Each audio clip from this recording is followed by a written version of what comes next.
All right, chat JCRI again. We got the tragic story of the counterfeit vape epidemic. Yeah, let's go to jump straight into it. Yes, sir. Yes, sir. Yes, sir. 10, a young man named Josh Temple knew he wouldn't be a famous actor. He had only landed a few minor roles over 5 years, and it was obvious that he needed a new occupation. Being in the golden state of California, he thought, why not give the weed business a shot? He started his own company called Honeycut Labs. Over the next 8 years, the failed actor's business skyrocketed thanks to his creation of a single product that would eventually become one of the most sought after in the entire cannabis black market. However, that product would be responsible for something else. A nationwide pandemic of a severe lung disease that infected over 2,800 teens and killed 68 of them. This is the true story of the counterfeit card epidemic Bro, and how bro. one man sparked a nationwide media frenzy, confused hundreds of doctors, and changed the marijuana industry forever. In April of 2019, everything seemed normal. COVID wasn't around yet. Old Town Road was blasting through everyone's speakers, and this creature was talking Fucking Momo. to kids through Peppa Pig. But then, in a few hospitals in Illinois and Wisconsin, something strange was happening. Seemingly young, healthy men were being admitted to the ICU with all sorts of symptoms like chest pain, nausea, shortness of breath, and more. Now, at first, doctors thought it was just pneumonia and gave them meds for it, but that didn't work. The patients only got worse over the following days, some of which required supplemental oxygen just to keep breathing. And as 200 more teens appeared in ICUs, doctors became baffled. They had no clue what this disease was, how to treat it properly, or what even was causing it in the first place. Everything seemed hopeless. But then they found a lead. It turned out that all of these teens who were becoming sick vaped. Whether it be on THC carts or disposables, or both, it became clear that these devices the patients were chiefing were causing them to become severely ill. Hence, the CDC named this new disease EVALI, or e-cigarette or vaping product use associated lung injury. Now, despite this revelation, they still didn't know the exact cause of EVALI. Was it Juul causing all of this? Puff Bar maybe? Or was it the hot dog water? The CDC wanted to find Probably the the answer, hot so dog they started water. investigating. They went case Or maybe fake nicotine as well. I don't know. If it's fake, you just... no, don't do it. by case, examining the details of every teen The situation fake and card... weapon of choice. Yeah, fake cards and fake vapes. Yeah, those aren't something to be fucked with. Hoping to find patterns. And they eventually did. A good majority of the teens were smoking THC carts, and after running tests on these carts, they found that they contained a plethora of garbage. Countless pesticides and other nasty chemicals kept showing up in the results, Ooh. making it clear that they should dig deeper into the companies making these carts. Yeah. But they couldn't, because these companies weren't real. Well, some of them were, but the products the teens used from those companies were black market fakes. Another brand that kept showing up was Dank Vapes, but after digging into them, the CDC found that it wasn't a real company at all. It was a black market brand through and through, with the sole purpose of making these booth carts look legit. It turned out the only pattern between these products was that they were coming from street dealers, who were buying fake packaging online for pennies and selling carts filled with God knows what. Now, this is where you think the story ends. This given is the crazy. CDC hit a dead end. But it doesn't. There actually was another pattern that connected all of these deadly carts together. A pattern that was created by a struggling actor from Los Angeles, California. Josh Temple landed very few gigs between 2005 and 2010. He had done minor roles on shows like Veronica Mars, The X List, and Fashion House, but after a decade of essentially getting nowhere, he knew it was time for a change. By the time Josh was looking for a new industry to work in, California had become a hub for cannabis. Between the vague laws, non-existent regulation, the sheer size of the city, and its massive cannabis market, dispensaries were popping up everywhere, and Josh wanted in. Now, young Josh didn't know a damn thing about growing weed, but there was a new opportunity for him that not many people were capitalizing on: THC cartridges. As the Golden State's cannabis industry grew, so did the market for vape products. They were quickly becoming the hit product to have, thanks to their convenience, odorless smell, and more. This is where Josh set his eyes on. He had dreams of becoming a THC cart kingpin, selling whatever product he could in the space to make some serious dough. And so, between 2011 and 2018, Josh worked in the THC vaping scene, learning all about the industry and scoping out opportunities for him to capitalize on. He eventually found one, and in early 2018, started his own health supplements company called CB. Now wait, health supplements? Now don't get me wrong, there are benefits to smoking pot, but it's no health supplement. Well, the product that Josh created technically was a health supplement, and it's the same product that would eventually contribute to his company's meteoric rise and horrific downfall. Oh, Ladies shit. and gentlemen, let me introduce you to Honeycut Diluting Agent, Josh's flagship product from his company. This was essentially liquid gold to him and the millions of customers he sold it to. Customers who were black market dealers. In simple terms, this product was a cutting agent that you could add to homemade THC carts to not only make them look legit, but also to use less pure THC oil. It had no taste, no smell, and had the exact same look and consistency as THC oil. It also passed something called the bubble test, which is a common way to tell if your cart is boof or not. In the past, most fake carts were cut with things like propylene glycol, That's making carts crazy. look runny and less pure because the bubble in the cart would move when tilted. But Josh's new product didn't change the viscosity of the liquid at all, making the bubbles stand still, which in turn convinced users they were smoking pure distillate. Now, there was one secret with Josh's revolutionary offering. It was mostly made of vitamin E acetate, and by most, I mean 95% of it. Over his years in the industry, Josh discovered that That's what I've heard from before about people talking about.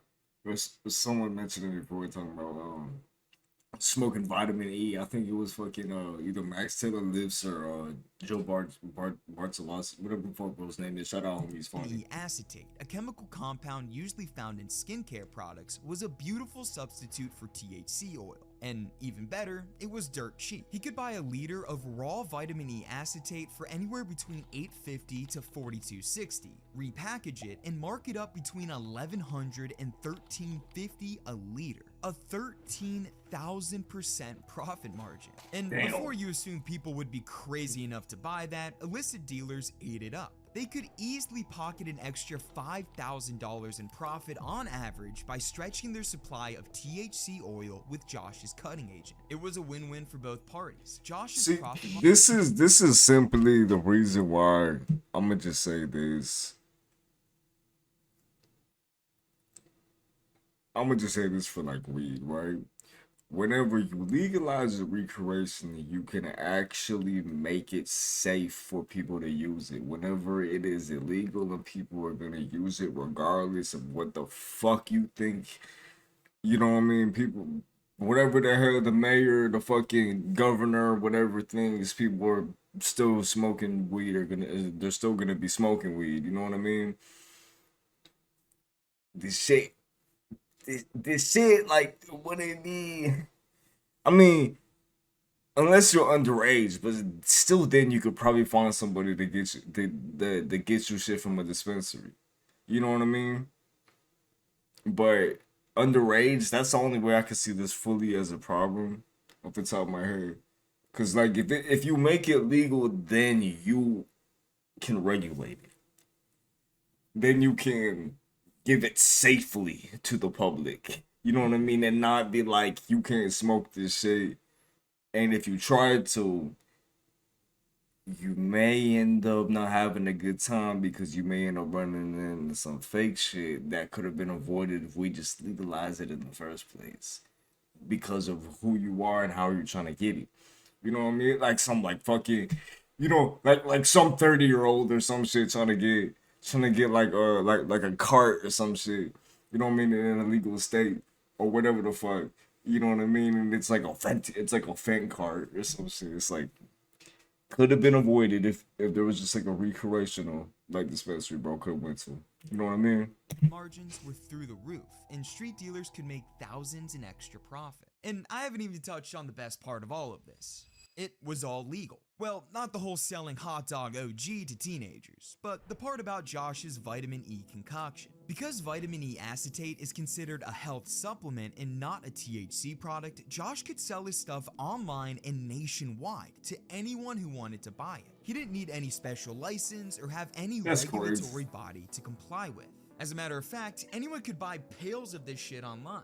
It just so happened that Josh found a new use for it. Over late 2018 and early 2019, Josh's products sold like crazy. As demand for THC carts skyrocketed across the US, seemingly every illicit dealer wanted to get their hands on as many bottles of honeycut diluting agent as they could. Insiders in the industry described 440-pound drums of Josh's magical solution moving out from wholesale vape suppliers. And it was consistently sold out across many major e-commerce websites. These fuckers. And on Josh's own website, they detailed how they had more sales in the first 4 months of 2019 than all of 2018, which didn't go unnoticed by others. Copycats of Josh's massively successful product started to spring up everywhere. Uber Thick, Clear Cut, Thick Stretch, and more were all created by other companies trying to steal market share from Josh. No. But it was too late. Josh's brand was simply too big. He had created one of the fastest selling non-cannabis products the illicit drug market had ever seen, moving untold gallons of vitamin E acetate into the nation's black market. Josh had officially reached his dream position as a THC cart kingpin. He had a golden setup that any scumbag dealer would die for, pushing millions of dollars in product without anyone batting an eye. It seemed as if his empire was untouchable, but by August 2019, that empire would be fully exposed. By the time the chilly fall season was setting in, Avali cases had peaked. And even worse, the first official death caused by the disease was reported. This was the tipping point. A young man dying from vaping ignited a tidal wave of stories from the media, begging the CDC to get to the bottom of this mysterious infection. The issue is even like, okay, not even the issue. Give or take.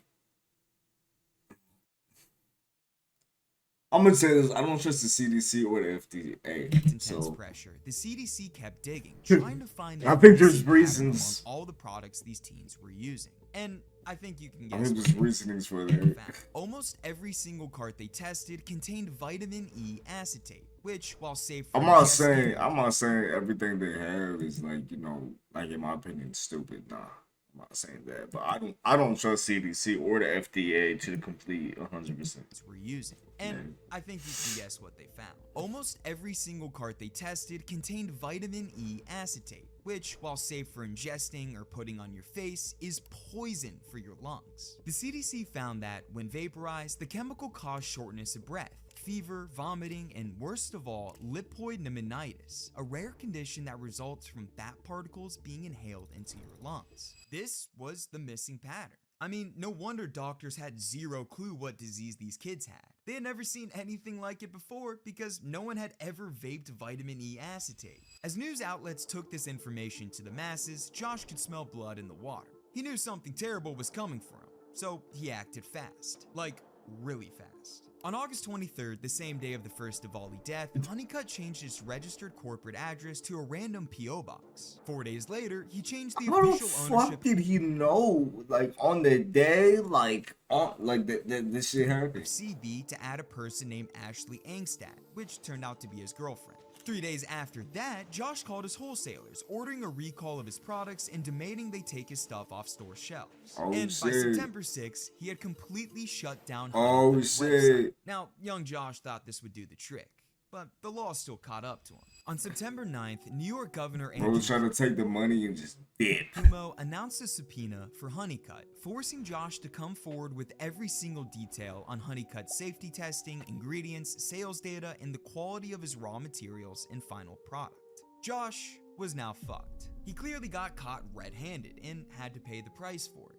But did he? After the subpoena was announced, there wasn't a lick of information I could find about what happened to him. Officials at the New York State Health Department said they had been in contact with Josh, but that was from 2019. Josh and his lawyer refused to speak publicly about the company, which, I mean, I get. And it appears Josh may even be on the run, as he no longer lives in his Los Angeles home. Truthfully, we have no idea if Josh faced any consequences, but he for sure did one thing. He caused a national pandemic, Yeah, this shit is crazy. hospitalizing over 2,800 young men and women, some of whom had to be put on life support, and killed 68 people. And not only that, he disrupted an entire industry, giving it a horrible reputation of being a killer, when in reality, it was Josh who was the killer the whole time. Well, it said, moral of the story is don't do, don't do drugs. And if you are going to do drugs, do them as safely as possible. Simple as that. Make sure to your best ability that you can get your real shit, or just don't do anything at all. It's up to you. But what I mean is more like realistic shit when it comes to like nicotine or weed or some shit. It's like, you know what I mean? It's not like you're fucking going after cocaine. You know what I mean? But you can still, you know what I mean? They still can put fentanyl on your weed. You know what I mean? You can still die from having a another drug mixed into your laced into your weed, and that's fucked. So